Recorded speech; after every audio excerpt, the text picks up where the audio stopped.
հերթական անարդարության զոհը,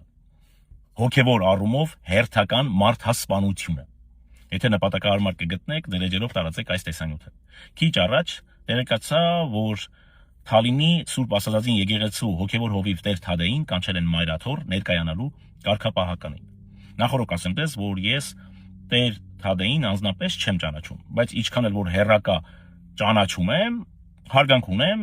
տվյալ քահանայի նկատմամբ, որովհետև ինչքան որ հասցրել եմ նրանով հետաքրքրվել, նա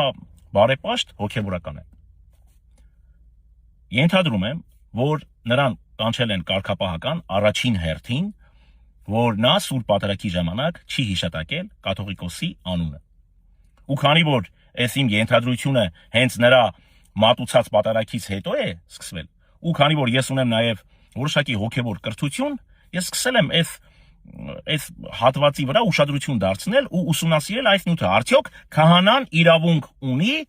չհիշատակելու կաթողիկոսի անունը, կամ որ դեպքերում իրավունք ունի նա չհիշատակելու կաթողիկոսի անունը։ Ու ինձ մոտ գրառումներ եմ արել, շատ հետաքրքիր, քիչ հետո կհանձնեմ ձեր դատին, դուք ինքներդ հետևություններ արեք, հոգևոր հայրերը նույնպես թող հետևություններ անեն։ Հիմա հետ դառնամ, թե ինչի եմ մտածում, որ հոգևոր առումով հերթական մարդասպանությունն է տեղի ունենալու։ Տեսեք, երբ մարդը ձեռնադրվում է քահանա, նրան նոր անուն են տալիս։ Նա հրաժարվում է իր աշխարհի կանոնից եւ դառնում է նոր մարդ։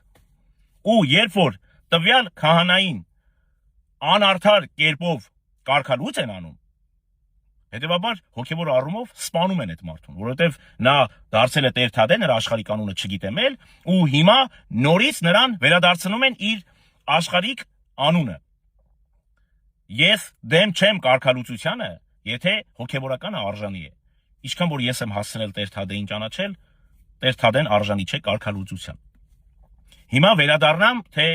այդ իմ ուսումնասիրությանը, թե որ պարագայում հոգևորականը կարող է չհիշատակել կաթողիկոսի անունը, կամ միգուցե հենց Տեր Թադեն հենց այդպես էլ մտածել է ու դրա համար չի հիշատակել կաթողիկոսի անունը։ Գրել եմ ինձ մոտ, պիտի կարդամ, որովհետև չեմ ուզում սխալվել։ Սուրբ եւ անմահ պատարագի ժամանակ գոհությունից առաջ քահանայի կողմից կաթողիկոսի անունը հիշատակելը կապված է կաթողիկոսի ուղիղ վարդապետության հետ։ Իսկ ուղիղ վարդապետությունն էլ ուղիղ վարքի հետ։ Խորհրդատետրերը գրի առնելու փուլում հայրապետներն այո աչքի էին ընկնում թե ուղիղ վարքով եւ թե ուղիղ վարդապետությամբ։ Եվ եթե օրվա կաթողիկոսը չունի ուղիղ վարդապետություն, քահանան պարտավոր չէ նրա երկար կյանքի համար աղոթելու։ Տվյալ հիշատակության համար նախապայմանը հենց ուղիղ վարդապետությունն է։ Միգուցե նույն Տեր Թադեն կարծում է, որ ներկայիս կաթողիկոսը ուղիղ վարդապետություն չունի։ Եթե այդ հիշատակությունը լինի կաթողիկոսի մեղած քավության եւ թողության համար, ու այդ ժամանակ քահանան այդ հատվածը զեղչի, այո սխալ վարված կլինի։ Ես ինքս էլ համաձայն չեմ, եթե տվյալ կաթողիկոսը ունի ուղիղ վարդապետություն, քահանան չհիշատակի կաթողիկոսի անունը։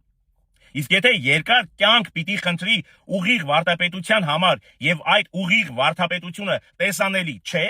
քահանան ազատ է կաթողիկոսի համար երկար կյանք չխնդրելու իր որոշման մեջ։ Ի վերջո, մենք բժշկության աղոթք չենք խնդրում առողջի համար,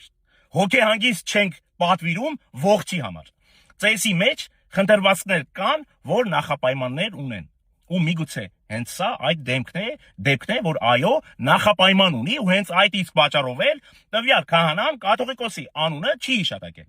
Հիմա եթե այն հիմունքներով, որ դուք փորձում եք Տեր Թադեին կարգալուծ անել, որովհետև նա չի հիշատակել կաթողիկոսի անունը, այդ դեպքում ուրեմն դուք էլ պիտի լսեք Տեր Թադեին, որովհետև միգուցե հենց Տեր Թադեն այդպես էլ մտածում է, որ այո ներկայիս կաթողիկոսը չունի ուղիղ վարդապետություն ու դրա համար էլ Տեր Թադեն չի հիշատակել կաթողիկոսի անունը։ Առայժմ այսքանը, սիրելի հարգելի հոգևոր հայրեր, սա իմ մտորումներն էր, իմ ուսումնասիրություններ, որ ես արել եմ ու հանձնում եմ ձեր դատին, հետևությունները արեք ինքներդ։ Բարի օր ձեզ։